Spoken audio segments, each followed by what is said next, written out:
As I said before, my name is Doug McDowell. I am the project manager for this application. With me here tonight is also Safa Vattel from the Planning Department, Myrna from the Transportation Planning Department, wave your hand, Vincent and Lux from our Development Engineering Department, and Kate from our Environmental Protection Department. And we also have Hector from Traffic. Oh, and we have Hector. I'm sorry, Hector, I didn't see you.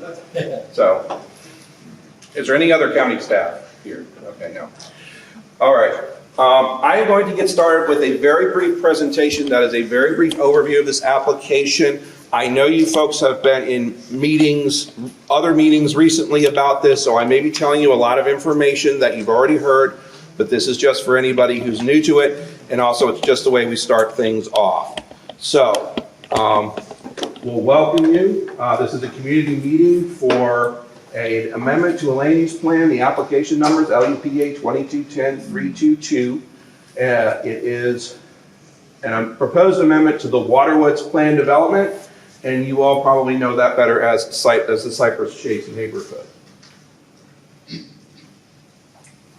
This meeting was requested by the District 1 Commissioner, Nicole Wilson, who hopefully is on her way and will be here very shortly. If you want to reach Commissioner Wilson, that is her email, district1@ocfl.net. So the purpose of this meeting is for the staff but especially for the Commissioner to get a feel for what her constituents think about any given application. So when it does come to public hearings, she has that in mind.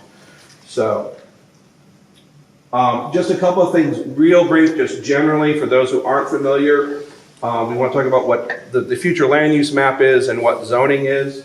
The future land use map, they are more general designations of property. They are part of our comprehensive plan. They generally allow the maximum density, number of units per acre, that is for residential development, or intensity, which is usually square footage for non-residential. They are adopted as part of the county's comprehensive plan. There is no proposed change to the future land use map with this application. The current land use is low density residential, as it is for all of Cypress Chase. A little more about that later. Zoning districts are more descriptive planning classifications, but they do have to be consistent with the future land use map classifications. They contain more specific language that regulates allowed uses, building sizes, setbacks, parking, etc. In this case, the request is to change the zoning to planned development and to add that to the existing Waterwoods plan development. So once again, this is the information on the case. The zoning is actually for a piece of property that is approximately 6.6 gross acres. That means including everything, wetlands, water, etc. It is currently zoned RCE, which is the Country Estate District, which is essentially large lots, large single-family lots. The proposal is to change the zoning to planned development and incorporate it into the Waterwoods PD, allowing up to 12 single-family units is the request. 12 additional single-family units. This is just a location map showing where it is located within District 1. This is an aerial, recent aerial of the property. You can see the site to be added to the PD. It goes along with known as South Lake and abuts the existing Cypress Chase subdivision to the west. There are currently, I believe, 2 single-family homes on it, both of which are accessed through Cypress Chase subdivision, and I know that's why most of you are here. This is the future land use map. The red line you see is the urban service boundary. Our comprehensive plan has policies that state in a case where the urban service boundary runs through a piece of property is considered to be inside the urban service boundary. As a result, the entire property is considered designated low density residential, or LDR. This is the existing zoning. You can see where the existing Waterwoods PD, Cypress Chase is. And the location of the property in that RCE district, and if amended, that's what the proposed zoning map is going to look like. This is an excerpt, as it will, for the proposed land use plan. It is a draft.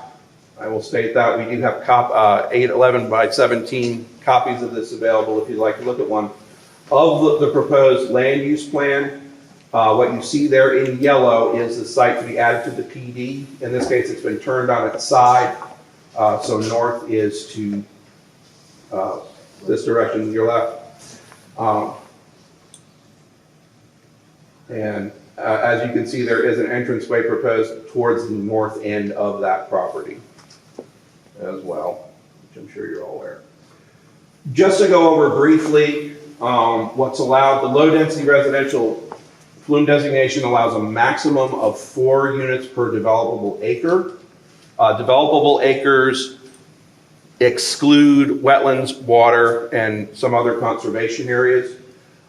This is an estimate. The existing PD is approximately 36 developable acres, and the maximum is 146 units. So the current neighborhood is in fact built almost to the maximum that could be built out in the comp plan.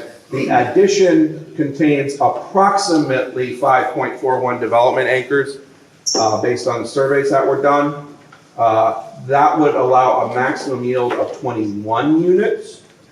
All total, the maximum that would be allowed by the future land use map, by the comprehensive plan throughout the entire development, if the addition was added, would be 167 units. The maximum development program currently is 146 units, and I believe it is built out. The addition would be for 12 units. That is the request of the applicant. The total would be 158 units. So just a few words about where we are in the process. As we are not changing the future land use map, there's no need for an amendment to the future land use map. We're then moving on to the next stage, which is to amend the existing land use plan for Waterwoods. So an application has been filed. It is currently in review with county staff. As part of that review, we reached out to the district commissioner and asked if they wanted a community meeting, and they said they did. Yes, she did. Oh, and ladies and gentlemen. I did not mean to startle you, I'm sorry, but Yeah, ladies and gentlemen, your District 1 Commissioner, Nicole I Wilson. tiptoed in, I have my comfy end of the day shoes on, so I apologize for kind of sneaky coming around. But yes, I know this area and that my community is very engaged, so we try to make sure that any plan that's coming through that's looking for, public input, we come out and make sure that we're getting that. So thank you for being here. Okay. Okay, so yes. So that's why we're here March 2nd. As we move forward, the next step of the process would be after staff is reviewing it, there would be a meeting with the Development Review Committee. Now that would not be a public hearing, but it is a sunshine meeting, which means the public is welcome to attend. They do make time for public comments. It is at the discretion of the chair of the Development Review Committee, who is the Director of Public Works, whether or not to address any specific issue. Once it gets a recommendation from the DRC, the next stage would be the Planning and Zoning Commission. That would be a full public hearing, and then a full public hearing with the Board of County Commissioners. So as of today, we have not scheduled either a date for this application to go to the Development Review Committee. It's still in review. There are still outstanding issues. It has not been scheduled, therefore, for a meeting with the Planning and Zoning Commission, but that would be your next best opportunity for public testimony and comments. They are typically held on the third Thursday of the month. The meetings usually start at 9 a.m. downtown in the Orange County Administration Building. Following that, your opportunities for public comment would be for the Board of County Commissioners hearing. Once again, that's yet to be determined, hasn't been scheduled. Up there you see Commissioner Wilson's office address to District 1 at ocfl.net. You may also feel free to contact all of the county commissioners and Mayor Jerry Demmings at their respective emails. You can also call them as well. Their information is online. That is all from me. My email address and my phone number are at the bottom of that. I also have business cards, which I will put out if anyone needs them. With that, I'm going to end my presentation, and I think I'm first going to ask the applicant to come up. And representing the applicant this evening is Jonathan Halls. And he has a brief presentation. And then we will take questions and comments. I'm going to bring it up. Thank you, Doug, and while Doug's changing out the PowerPoints, welcome everybody. Good evening. Lots of familiar faces. Just for county staff's benefit and the district commissioner's benefit, we did hold a meeting last week over at a local church, and we all huddled together in one of their classrooms and used that opportunity to introduce the project and solicit initial feedback. Okay, real quick, I'm so sorry. With who? With the HOA. And, Well, okay, I'm sorry. And actually, by way of hand, I guess you don't have to answer if you want, but how many people were at that meeting last? Yeah, we had a very good turnout. Okay. Did I get an invite? You did not. Okay. It was through the HOA and their attorneys. Okay. If you would like one for moving forward. I would, just because sometimes, and we've had this experience, I hate to say it, where oftentimes it just tees up arguments once somebody comes to me, which is, we don't want that at all. We want the feedback to actually modify whatever is going forward. But in order for me to understand everybody's concerns, and I don't want them to think, well, I already told somebody, check. And you know, it provides me an opportunity to really be on the ground floor working with you through whatever questions there are. Sure, and certainly the exclusion was intentional, Commissioner. No worries, So thank you. Keep you in the loop, move forward. So I will quickly, for those of you that weren't in attendance, go over the project, introduce it again, give you an update on a couple of items, and then be happy to answer questions or solicit your feedback, because we know it's important. Real quick, I wanted to provide, once again, just a little information about the developer that would be developing this project. It is Element Home Builders, who specialize in this kind of niche development of small subdivision communities. So we're not talking about the large 100-lot subdivisions, but more infill type. Thank you, Doug, that's very helpful. Dozen lots or less type of communities. They have developed a reserve at Interlochen, which is over more east here in, I believe, that Winter Park area. And that was a 8-unit or 8-home, nine home subdivision. And as you can see, the quality of construction of home, it is targeted to a higher end type of subdivision. And they also have, this was supposed to have a name on it, but it was. It did, the reserve. Is it there? It was on the last one. I'm sorry, let me see. Yeah, the reserve at Windermere. I'm sorry, I thought it was the Interlochen one. And here's some photos of those homes. And so it'd be a similar quality of home constructed here. These, obviously, the actual subdivision and the lot size will dictate how big those homes could be. And there's all sorts of setbacks and standards that would have to be met as part of the second step in this process, which is the subdivision process, which would come well after this. We looked at this graphic during our HOA meeting, and I apologize, it's shifted, where north would be on this side, which is this stage left or stage left? Stage left, okay. I always Not a theater kid. No, not a theater kid. And where we talked about, there was some frustration expressed and understood, or at least comments that, how did this fit in with the overall subdivision? Because some of these off-site lot lines were pretty light. I'll have another slide that I think will be much more helpful for the discussion. But as we said, this is a conceptual plan. So what's being processed today is that bubble plan. There were copies on the table back there, and it only provides an access point, the maximum intensity of development, or and here it would be capped at 12 dwelling units an acre. 12 dwelling units for the entire project, and that's roughly about 2 homes an acre, whereas I think Doug mentioned the low density residential future land use designation, which this property has, as well as The remainder of the existing Cypress Chase is low density residential, which is 4 dwelling units an acre, so it's less than what the maximum could be. And access would come in off of Golden Cypress Court at the end of that cul-de-sac where there's the entrance drive today that serves the 2 homes that are existing on the property. That drive would wrap around and you can see the lot layout. It would have its own stormwater system. It would not tie into the existing Cypress Chase community subdivision. And of course, this is that wetland line that's on the western side of the property. These are Class 1 wetlands. These are not going to be impacted. They'd be preserved. And with the needed setbacks that are required or buffers according to the county's code.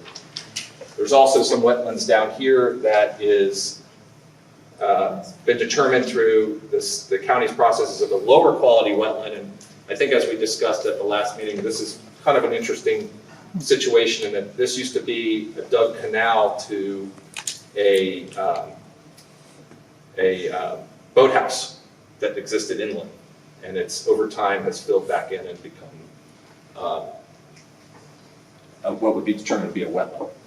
Here is the aerial map that I think is a lot more helpful. This is tipped with the correct cardinal directions in the right locations. So north would be to the top of the screen, east and west. And so this kind of shows the layout in terms of the entrance road into the community, over to Golden Cypress, and then in through the access drive.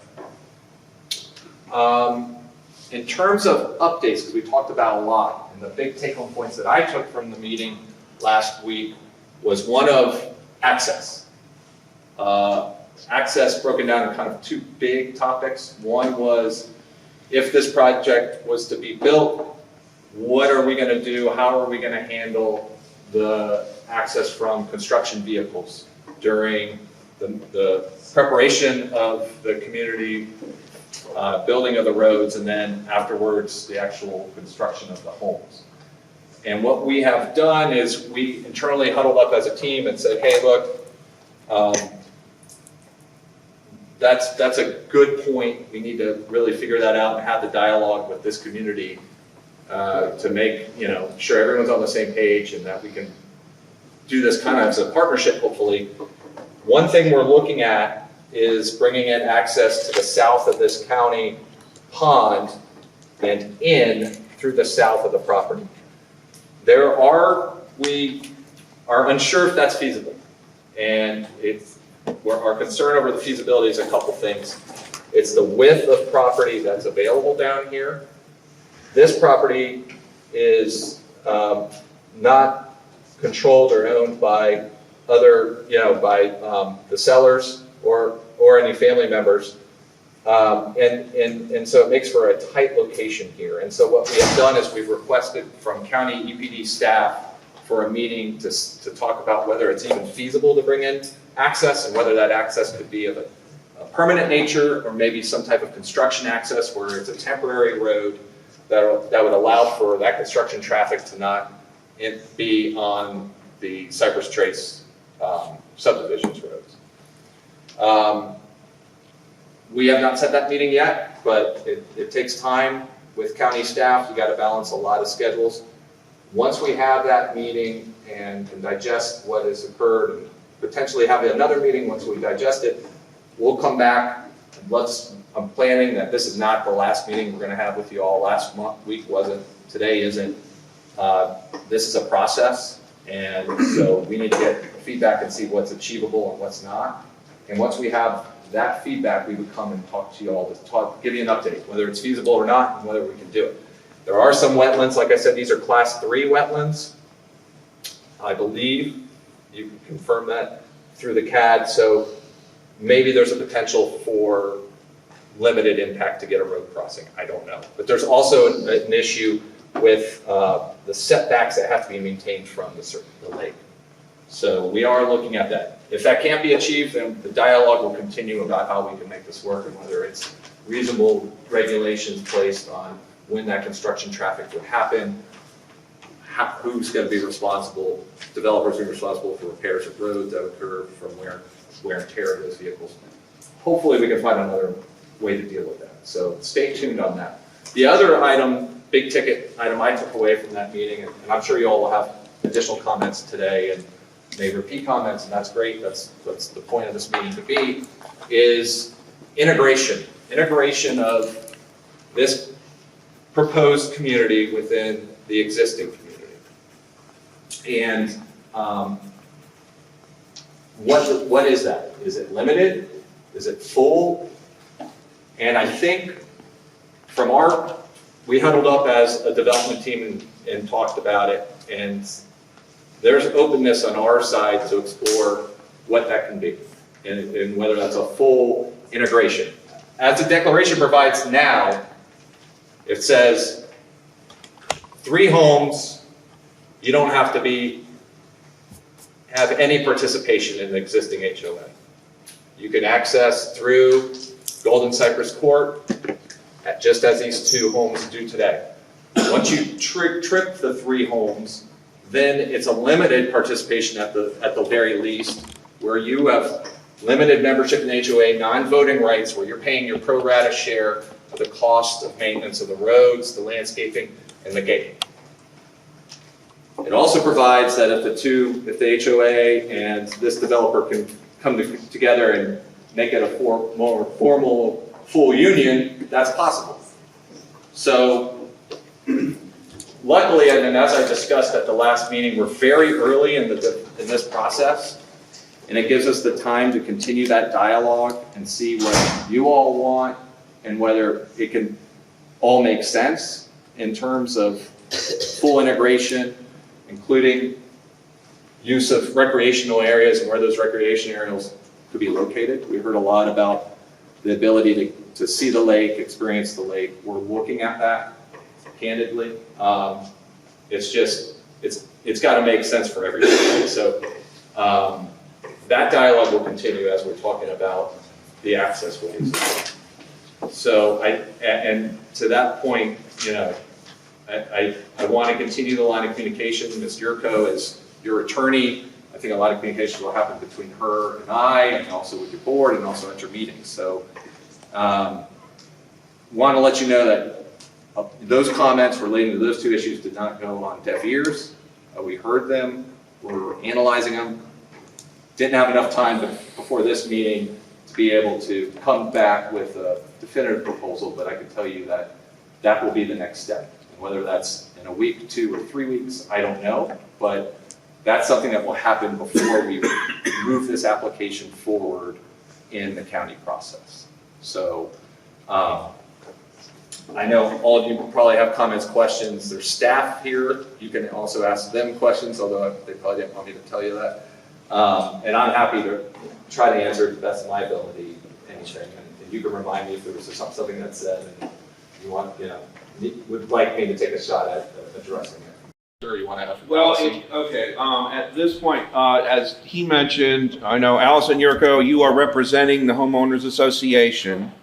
You've got about 5 minutes of presentation. Do you want to do that now? Yes, if I could, that would be Okay. wonderful. Thank you. We'll I do actually that. have myself on the I timer. like the way all the corridors. All right. We talked about this. So, And thank you, Commissioner, for being here this Oh, evening. okay. And thank you very much as well. I know how hard you've been working on this.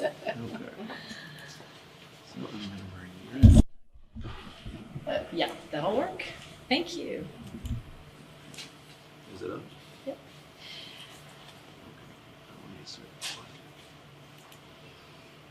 Okay. Okay, and Jonathan, thank you. We appreciate you coming to the table. We're trying to narrow the issues as much as possible. The big issue really is the access. We don't object to having a neighborhood behind us. What we do object to is the fact that nothing in the land use plan, PD conditions, or minutes of approval ever contemplated a 3rd phase of this plan development. And the HOA long ago turned over from the developer. The conditions of approval require that we have to comply with applicable ordinances. And frankly, we don't think this complies with your gated communities ordinance. This is not a public road. The gated communities ordinance is very express that access rights over tracts must be dedicated to the owners each lot within the subdivision. Nothing in the code allows these easement rights to be subsequently dedicated to owners of other lots in yet to be platted subdivisions that are not even shown as a subsequent phase of the PD. So with all due respect, what's the point of a gated community if the county permits an unrelated third party to annex property into your community and use your roads? That's why these folks are so upset. And they've talked to a lot of different folks. These are the conditions of approval. You've got to comply with your ordinances. This is the gated communities ordinance. The county has a very strict gated communities ordinance, and that means something. You shut down, you forfeit if you violate that, and we would expect that the county would follow it as well. The current land use plan shows a 50-foot access to be provided to the adjacent parcels as required. It's talking about the 2 adjacent tax parcels that are there. This is the RCE tract. It could have been shown as a phase 3. The Lowrys could have easily shown a phase 3. They had every right to do that at the time, 21 years ago. They chose not to do it. And by the way, I picked this up too. There's a secondary project entry up there that has never been opened. So if we now grant another phase, are they going to try to say they have some right to that access point too? I mean, it is a lot of unintended consequences. If you look at the tax map, these are the 2 parcels that they're talking about, 071 and 070. They are immediately adjacent to 01190, which, by the way, is currently a non-lakefront lot. The Lowrys live there. Maybe there's some life estate, but they control that. I researched all of this. And so those are the 2 tax parcels. And then when you look at what has come up, though, they've actually lopped off the portion where the connection was. So they have effectively taken the parcel and landlocked it. And if you look at it, the Lowry's house there has a dock, which is that little piece that they're now, I guess, going to assemble onto their property so that they have a nice lakefront home and they landlock their site and then take access through the subdivision. Again, we think that at the end of the day, they are redeveloping and demolishing homes on their subject site. They could demolish one more and get proper access. And then I think with all due respect, we have to ask the question, does the county have the legal authority to impose an easement to an unrelated third party over a private road without paying compensation? And Commissioner, I know you're an attorney, you know how this works. We've got eminent domain counsel here this evening, but we're setting the stage here for multiple connection points. We basically have a blanket easement over all the roads that they'll create by virtue of granting this approval. We've got that issue about the stranded access point is the 50-foot access easement to be provided to adjacent parcels as required means the easement to the 2 homes on the 2 adjacent tax parcels, 070 and 071, not subsequently platted lots. And they have always honored that the ingress and egress to the 2 homes there and the Lowrys, and have always had a good relationship with them until the senior one passed away. And then we're also very concerned, if you look at the way this lines up, that this is going to be a second point of connection. And at the end of the day, this is a quiet cul-de-sac. It is going to devalue the property when you take a place where kids were playing right next to the park and you've got traffic coming through there, construction trucks.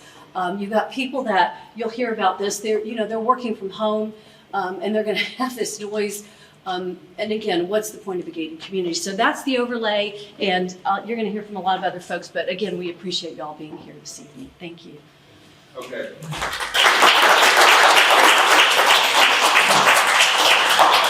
Okay, so at this time, we'll open up the floor for comments and for questions. It is now about 20 till 7. We need to start breaking stuff down in another 10 to 15 minutes. So if you have things to say, we want to hear them, but please be brief, be concise, and be respectful of other people's time. Can I do a quick plug? And the commissioner would like to do a quick plug. Just a quick plug, if you have not already been in touch with my office, I know we've got all kinds of people in the room with all kinds of information, but I'm your representative, and I would be the person that I could, help maybe find a person in staff or in planning to answer any other questions that come up. District 1 at ocfl.net. We'll leave some business cards here. Just make sure you're in touch with us, okay? Thank you.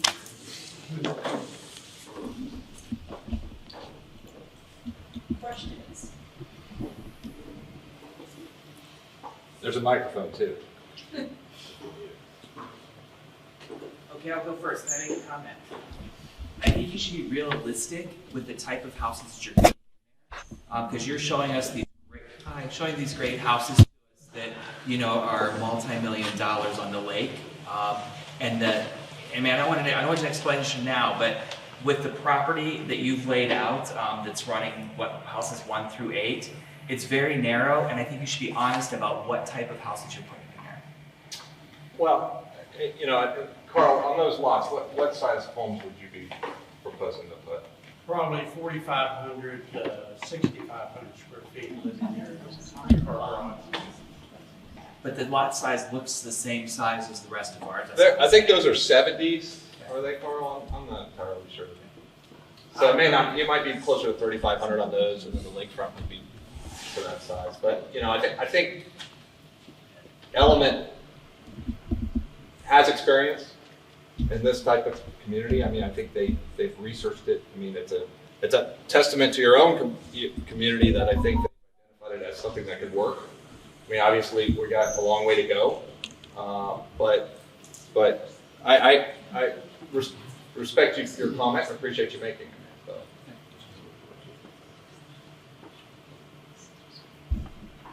Yes, sir. Oh, Doug, I guess you should. I'm used to the HOA one. Go ahead. Sorry, I didn't mean to cut you. When they came to check out the property you're building on last time, they went through where the Waterwoods live now, those 3 houses, and they drove between their house and the sub to get back there. Waterwoods should make some kind of a concession to us. We don't want them coming through our gate for our kids, the school buses, people who buy some, everything. So if the Waterwoods want this so badly, let them give up a couple of feet of their property because they're the ones who buy it, not us. Well, I understand your comments, but just to be clear, I think Alice and I disagree, and I don't want to get into a back and forth. This is not the venue for that, about what the legal access that is provided in your declaration is. And it was in there from when it was originally recorded. Yeah, but And it was reported that we were supposed to build 3 houses on there, not 12. What? And that was the agreement, and if they decide to do a business agreement, then they should give up a piece of their property to give the access road in there, so it won't hurt us more than it is. Well, and as I said before, we are looking at that from a feasibility standpoint. Believe me, if there's a way to do it, it'd be a lot easier than having to work through all these issues. But there's a pinch point here that may make it infeasible. So let us do our homework on that, and we'll report back to you. But having said that, I think it's the Lowry's belief, and it's our belief, that the declaration is pretty clear that 3 homes, no membership. Over 3 homes, it's a limited membership in your HOA, and you're paying pro rata, and then it could be more. So I don't want to go back and forth on that. I think that's not a productive use of this time. I'd rather solicit more feedback and input so that hopefully that could be incorporated into this proposed project. Yes, ma'am. So just to be clear, the declaration states mutual agreement regarding gate access and how we decide how that's going to happen. So sorry? I'm sorry, who are you asking this? I'm just telling you because I have read the Oh, okay, I was declaration. gonna say, I know he I doesn't agree, he's totally. I have not reviewed it. This is, I'm trying to absorb it. I promise I will before we ever get to something that No, becomes more absolutely. consequential. But you had made a statement that you didn't want to argue contract law with me, and so I just want you to know that's why they're disagreeing, because if that verbiage isn't there. I think the county attorney has opined that they're not going to interpret private contract I'll check in documents. with them, don't worry. Okay. Yes, ma'am. I have a concern that, just like the current board work out, the 9.5 in the declaration doesn't allow you to approach the HOA to give the majority approval for additional annexation of land and lots. I don't know if you have a legal right around coming from 1 to 3 lots based on this document. I know the county staff in the past have done that. County doesn't always do it. And litigation has turned out to be time because the applicant didn't quite do it in the first place by issue. So I don't know if you all put in attorney's opinions, legal opinion, which you stand up to, whether or not you have that right or not. It seems to me that we should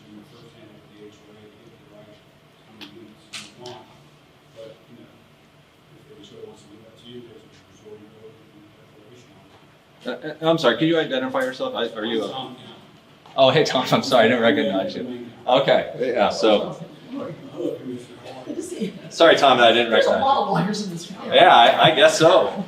Who knew a 12-unit, but, I just think I think it's clear that, even the county gave you your zoning approval, you don't have a right yet to go back to do this. But what would happen is that would be bootstrapped by a developer to force the HOA to fund a lawsuit and then assert their rights under it. I think first you have to work with a lot of these folks first before you go ahead and do something like this. And I think it's a waste of county resources and their tax dollars to look at it. And Sure it goes right. and like we said, I believe there's a willingness to work through that issue. And obviously, I'd rather be collaborative than anything else. And if there's alternative access, maybe that's the way to go with it. But, I don't know if it's worth attorneys arguing back and forth of what the interpretation of the declaration is for this meeting, where we have limited time and would rather solicit other input. Okay, Oh, I'm sorry. so, legal stuff, I'll let you guys do that, we're smarter than me, so. For those of us especially closer to it, a lot of our concerns are safety, noise, dirt. Those of us who have pools, what is that gonna do? How are they gonna protect our community, right? How do they protect it from outside people coming in? How do you protect the physical parts of it, or, our actual land? I don't know what that's gonna do to my pool right next to it, but that's a big concern of all of ours, is how are we protecting us?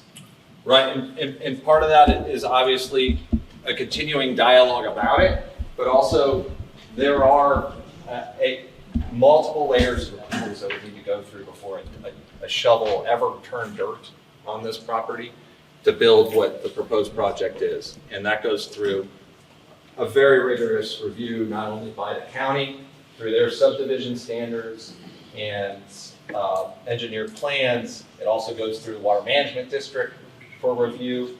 There won't be wetland impacts, so there won't have any sort of federal permits that would be required. And all of those are designed to protect these type of situations where there isn't going to be external impacts. And the property, in terms of, when we talked about this at the meeting last week, it does slope and fall off from this direction. That's why the stormwater pond's located closer to the existing wetlands, is to use the natural gradient to get the stormwater there and not have to bring in a whole lot of fill or anything like that and move dirt as much as you otherwise would if it was designed in another way. So, but I appreciate your comments. I have a question. You had mentioned that there were some issues about getting a zone for 12 homes rather than 3 homes. And you said we're working through the issue. Well, what we have been talking about here tonight very specifically. So is all this taken into consideration Yes. before the zoning is? Yes. I mean, right now, first of all, right now it's still, we have not issued any staff reports. We have not issued any recommendations. The issue with the access to the property is an outstanding issue. It has been identified as an outstanding issue by multiple staff agencies. And there are conditions of approval that say this needs to be clarified if it is to be approved. And they also have to meet all of Orange County Code. That would include the gated community rules and everything else. So we're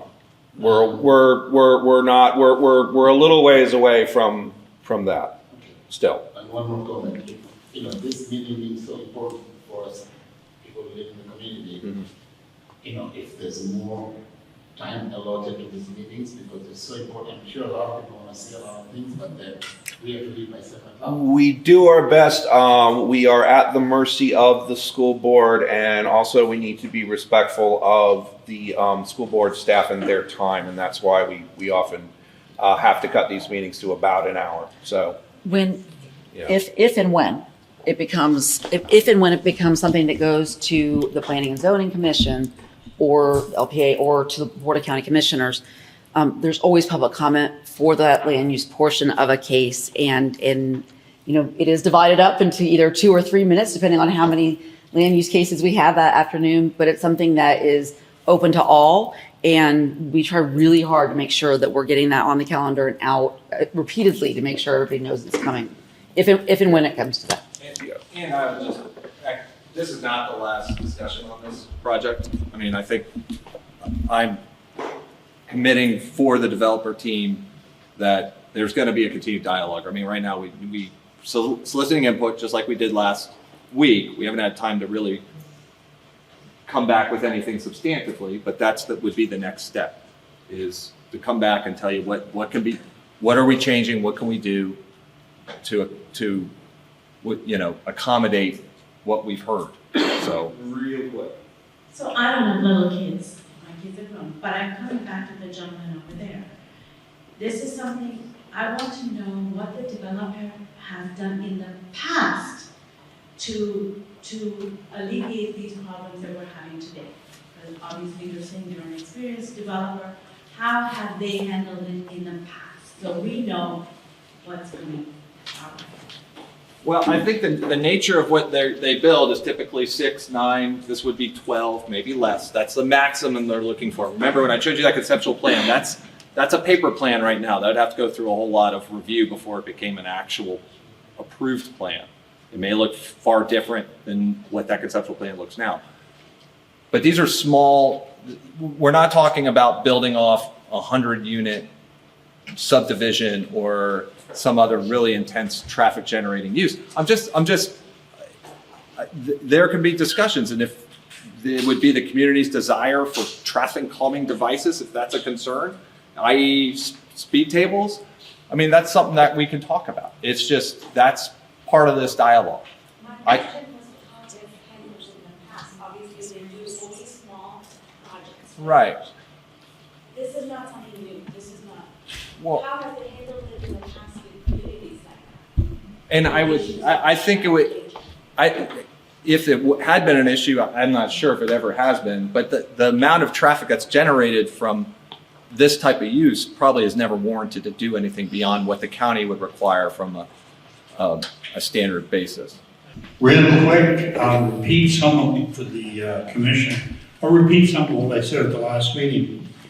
The way I look at this project, we have 3 interested parties. We have the county, and we have Cypress Chase, and we have the developers and the Lowrys. I would like to say that I've been in Cypress Chase since almost the beginning. I bought my house in 2009 in phase 2. When the Lowrys, who are great people, to develop their orange grove, I went to the meeting and testified in favor. Charlie Lowry and I were friends. We used to sit in the garage for hours and discuss different issues, what his viewpoints were. And he may not have been the greatest land for development in the world, but he was a good-hearted man. This is not what Charlie would have wanted. Now, the Lowry family is entitled, in my view, to make all the money from their property that they can. But Cypress Chase, with 134 homes, is a middle-class community. We've got homes valued from $350 to maybe $7. I may be being optimistic when I say that. We've been quiet for years. Our streets are pristine for a little place. We have no crime, no trouble, no trespass. All those things exist. Now, I know from experience that in county government, and I participated in elsewhere in state government, that the county, the state, the cities all take the path of least resistance to get to that property tax. Yeah, they do. They take the path of least resistance.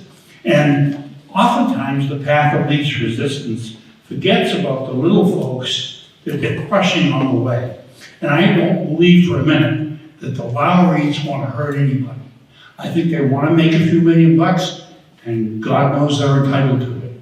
But I do think this whole thing would be moot, and the entire development would support your efforts. if you would just get the Lowrys to give up a little land and make the entrance out through there, that's where this entire dilemma lies. So you're a good lawyer, and she's a good lawyer, and you can argue out the points of whether or not that's legal. But what you guys are discussing about whether they can or can't do it. But emotionally and honestly, from a human standpoint, this little community of 134 houses, we all vote, and since last week's meeting, I've been to 90% of these homes and talked to the people in them. And they are 100%, folks I talked to, opposed to what's happening. And they're all opposed because of the access. Not because anybody begrudges these great homes that are gonna be $1 million to $2 million north. And Element's not the issue. They're a good developer, they build quality products. But we want our representative to know that as a community, and as hundreds of voters, and as a person who's been around the horn in the voting world before, we don't want to see this happen. Okay. And We got to shut down. Okay. Thank you all for coming. I appreciate it. My card's up here.